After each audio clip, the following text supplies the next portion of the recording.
Assalamualaikum warahmatullahi wabarakatuh. Waalaikumsalam warahmatullahi wabarakatuh. Sebelumnya di sini saya sebagai konselor dan panjenengan merupakan relawan COVID-19. Nah, sebelumnya ada yang tahu nggak apa itu bimbingan? Nah, jadi saya menjelaskan bimbingan itu yaitu sebuah proses individu yang mana untuk menyelesaikan sebuah permasalahan suatu kelompok itu.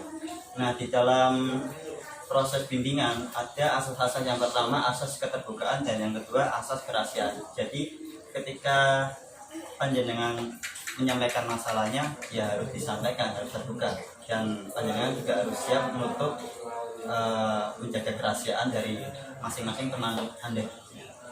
Jadi seperti itu. Mungkin perkenalan dulu. Nama saya Izam. Untuk masnya? Perkenalkan, nama saya Muhammad Fajar. Oh, namanya Muhammad Fajar. Ya. Untuk masnya? Panggil saja Roy. Roy. Untuk mas yang terakhir? Mas Ridho. Oke. Sebelumnya kita membuat kontrak waktu terlebih dahulu untuk diskusi pada hari ini. Di sini saya memberikan proses bimbingan tidak bisa lebih dari 15 menit. Nah, gimana? Ya, Boleh? It's okay. No problem. Mungkin bisa dimulai dari masnya, Mas Ridho. Ya. Jadi yang saya kalau kesakan ini Pak, dari pandemi corona ini, saya kan pengusaha Pak. Hasil saya itu dari harian gitu. Kita kalau jadi kan banyak yang mengadakan lockdown pemerintah. Kita ini kan di Tegal Pak. Iya. Kita kan di Tegal, di sini ada pemerintah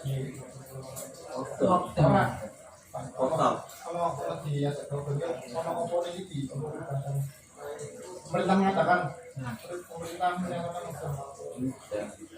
pemerintah Memutuskan lockdown. kita kan di Tegal Pak. Nah, di Tegal sendiri kan pemerintah di sini kan memutuskan untuk lockdown Pak. Nah, kalau masalah corona ini menjadi di lockdown kan saya yang penghasilan harian itu mau makan apa gitu. Terus dari pemerintah sendiri menurut saya itu hanya memutuskan sepihak untuk melakukan lockdown, tidak melihat para masyarakat yang bekerja harian apakah, dan mereka tidak memberi bantuan lah, beras apa itu nggak ada Pak. Ya itu yang saya rasakan saat ini, nggak ada bantuan dari pemerintah.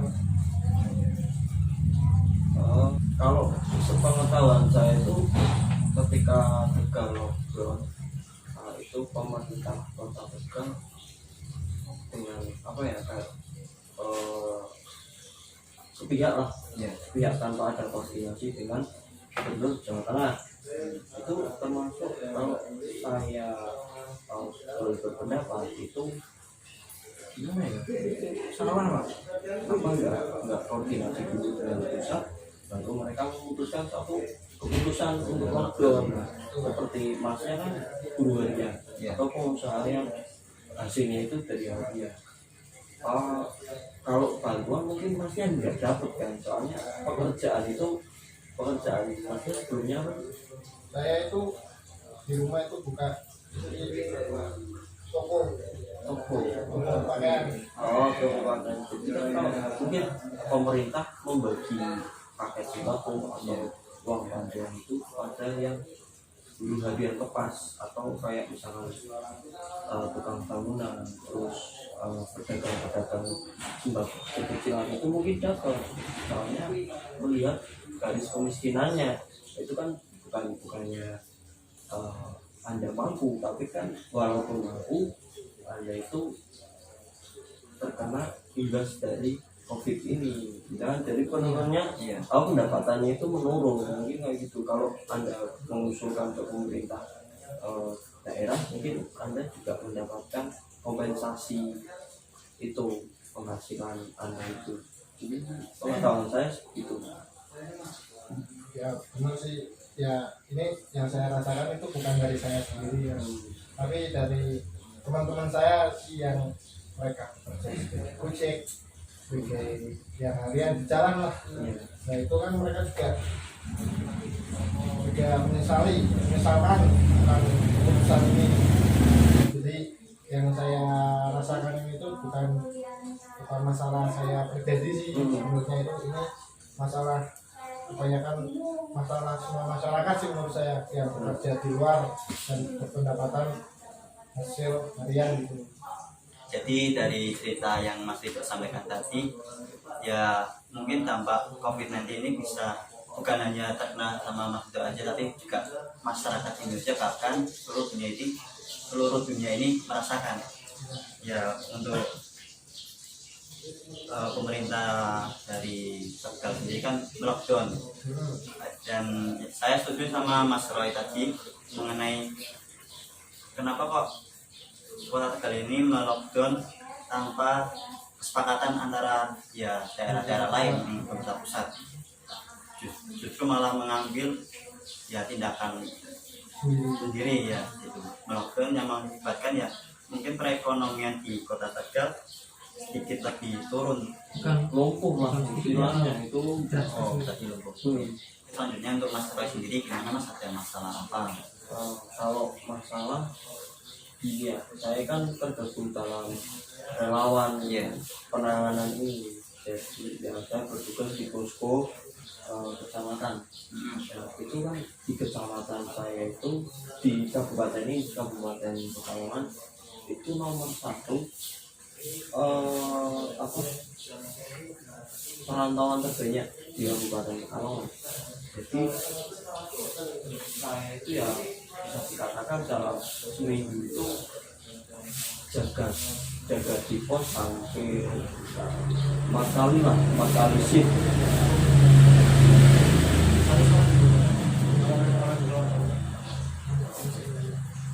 4 kali shift. Nah, 4 kali shift itu satu shiftnya kan 6 jam.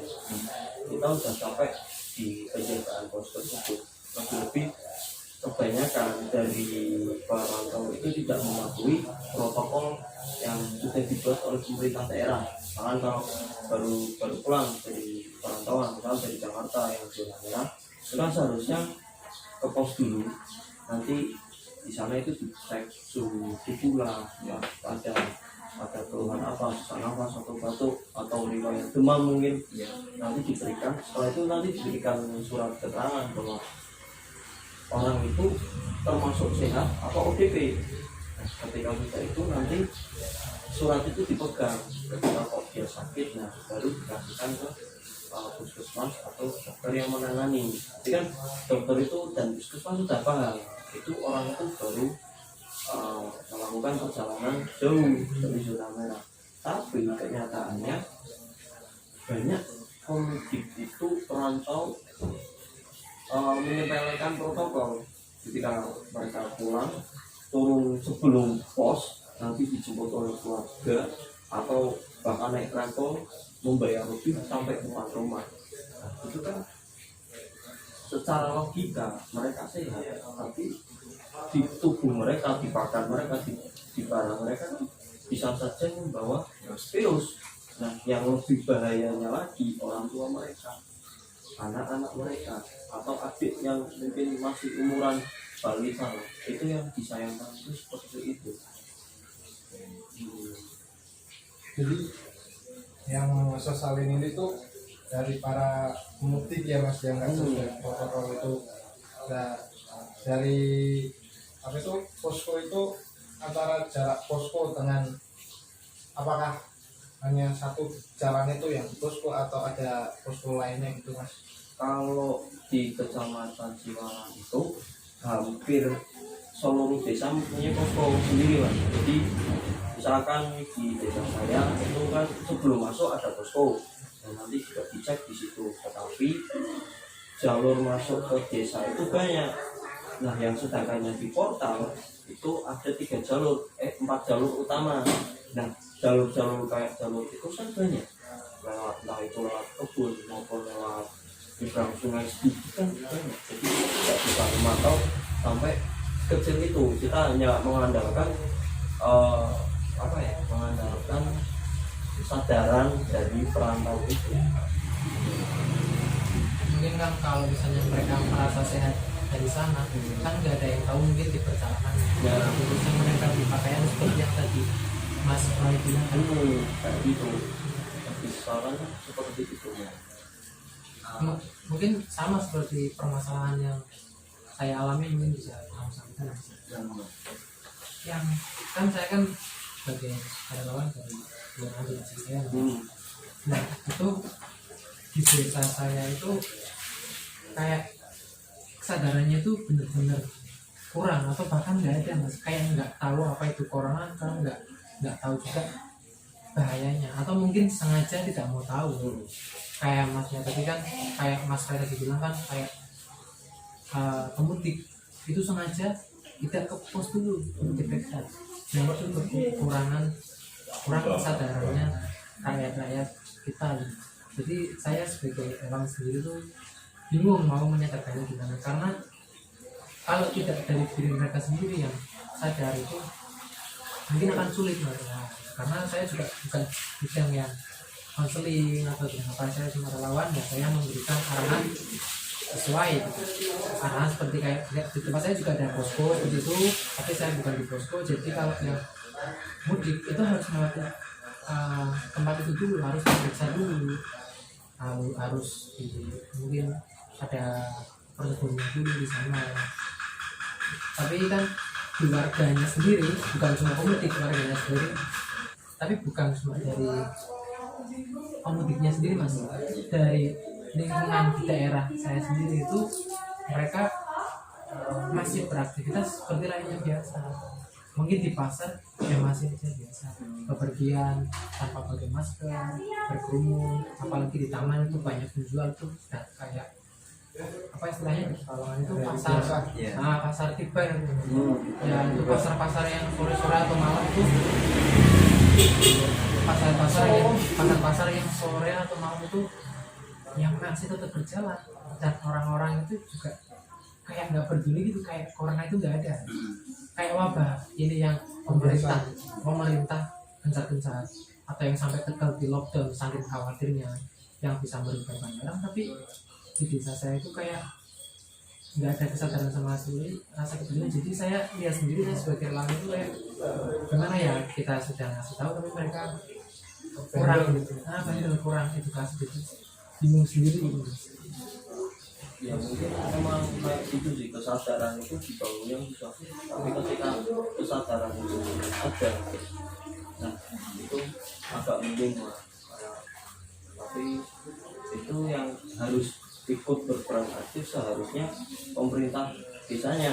Jadi pemerintah kelurahannya itu harus ikut aktif dalam bersosialisasi, harus lebih gencar sosialisasi lagi. Seperti kan di daerah saya itu memang belum ada orang yang terjangkit. Nah, jangan sampai orang yang terjangkit nah itu iya, mungkin harus menunggu ada yang terjangkit dulu baru berita itu menyebar.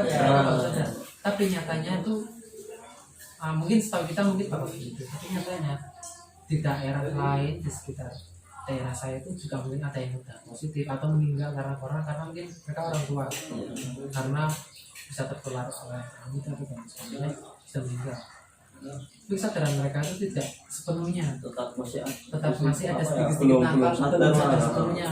Mungkin ada takut, tapi takutnya itu cuma di rumah itu ada yang meninggal corona, jangan lewat rumah situ, kan mungkin sekitar sampai di situ kesadarannya kita cukup tahu aja gitu. Jadi dari cerita yang tadi disampaikan oleh Mas Rai dan Mas Kaja itu mungkin dapat saya simpulkan lebih ke kurang partisipasi, masyarakat itu kurang peduli dengan virus corona dan kurangnya sosialisasi dari masyarakat, mungkin dari kalangan masyarakat, pemerintah, dan juga pemerintah ini kurang terlibat menjadi satu tim yang mana seharusnya mereka ini kalangan komunitas dan komunitas lainnya atau UKM atau pebisnis lainnya bekerja sama. Jadi uang ada, kerjasama juga ada. Jadi kesadaran pasti di suatu daerah akan tercipta ketika ya bersatu gitu. Ini seperti masalahnya terkait COVID-19 seperti itu. Jadi dari kesepakatan tadi mengenai waktu kan tidak boleh melebihi dari 15 menit. Ya salah satunya mungkin dari ada kesibukan dari saya yang mana tidak bisa menemani panjenengan semua. Jadi untuk waktu diskusi kali ini mungkin bisa dilanjutkan ke pertemuan berikutnya kalau panjenengan semua ada waktu gitu. Mungkin sekian, mungkin seperti itu saja. Kurang lebihnya mohon maaf dan wassalamualaikum warahmatullahi wabarakatuh. Waalaikumsalam warahmatullahi wabarakatuh.